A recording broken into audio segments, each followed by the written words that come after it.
Hey everybody, it's Stuart here, and in today's video, I'm quickly going to explain the difference between Google Ads keywords and going into the Insights section and looking for search terms so that you know the difference and you can discern and make informed decisions to successfully get more inquiry and sales for your campaigns. So here I am right now in the keywords section of Google Ads, and this is for one client account.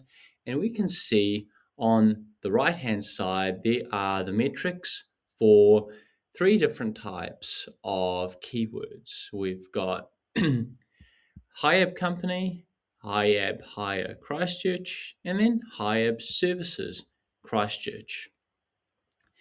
In each of these examples, we can see that there is a certain number of clicks done on each keyword.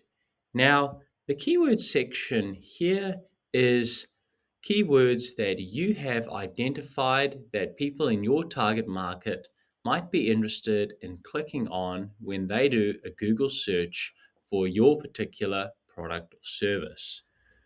So if we go over to the Insights section on the left-hand menu bar and we click on the search terms, we are now going to see the actual phrases and keywords that somebody has entered in on a Google search and seen one of your ads.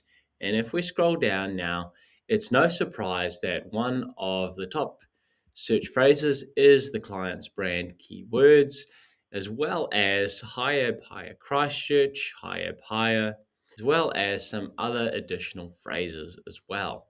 So you have to remember that the search terms section is very useful for gathering insights and information so that you can put these search terms in as new keywords and set it up to make sure that it reflects what people are responding to best on your ads and what they're actually searching for.